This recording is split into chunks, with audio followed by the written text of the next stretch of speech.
Britain declared war on Germany on August the 4th, 1914. In the first few weeks of the conflict, German forces quickly advanced through Belgium and France, wiping out large sections of the British army. Defences at the front became so thin that Britain had to quickly call in reinforcements from elsewhere. In September 1914, soldiers began to arrive from India, which is present-day India, Pakistan and Bangladesh. During the course of the war, a total of 1.5 million Indian soldiers came over and fought for Britain. Amongst these 1.5 million brave soldiers, there were over 400,000 Muslim soldiers, and at least 89,000 of these Muslims were recorded as having given their lives for Britain. It is a little-known fact that 20% of all British Empire recruits were actually Muslims. In addition to the Muslim soldiers who fought for Britain, an additional 280,000 Algerians, Moroccans and Tunisians fought for the Allies, taking the total of Muslim contribution to almost 700,000 Muslim soldiers. According to military historian Gordon Corrigan, if the Indian Army hadn't arrived when it did, the Germans may well have broken through, and they may well have got to the Channel ports, and the whole history of the war may well have been very different. Some of these Muslim soldiers were awarded the highest military decoration, the Victoria Cross, awarded for valour in the face of the enemy. An exhibition developed by the British Muslim Heritage Centre gives an insight into the selfless sacrifice of Muslim soldiers who valiantly fought for the freedoms and privileges that we take for granted in Great Britain and Europe today. Many British Muslims today, if not most, are direct descendants of those Muslim soldiers. At a time when the Muslim community is continually in the media spotlight, with some of our society calling into question their loyalty to British values and to the British way of life, we hope that this initiative will go a long way to finding common ground.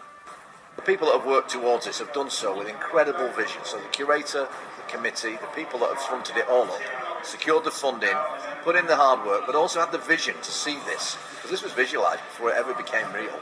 And I think that's fantastic. I think if people come here with their families, with their children, it will ingrain this idea in them at a young age that different groups within this country have contributed in their own way, but to a common cause. So at a familial level, essentially, if kids come here, that can increase their understanding as they grow up, and that's the kind of legacy we want to create, that people can pass this news on. I think it's a remarkable exhibition, but I think it's an exceptionally important exhibition.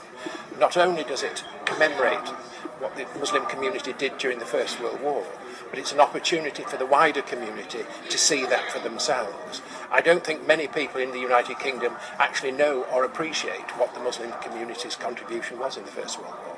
I'm honestly delighted. I think we're clearly proud of the fact of the Muslim contribution over 100 years, and I think the title of the project says it all. It's absolutely critical that we inform everyone of the importance of the Muslim contributions to the armed forces in general. These are the stories of the forgotten peoples, and people like Khuda Khan, who had a Victoria Cross 100 years back, and there are many other remarkable stories. And I think that's in fact, these people need to be remembered all the time, that yes, they are the people who made sacrifices, and that's why we are in a free society today. Complete with a virtual library, lesson plans and a toolkit for schools, this exhibition is the first long-term exhibition of its kind. The hope is that this exhibition will provide a stimulating platform from which to discuss and celebrate Muslim identity, belonging and contribution, not only to the region, but to the United Kingdom as a whole. We're open to the public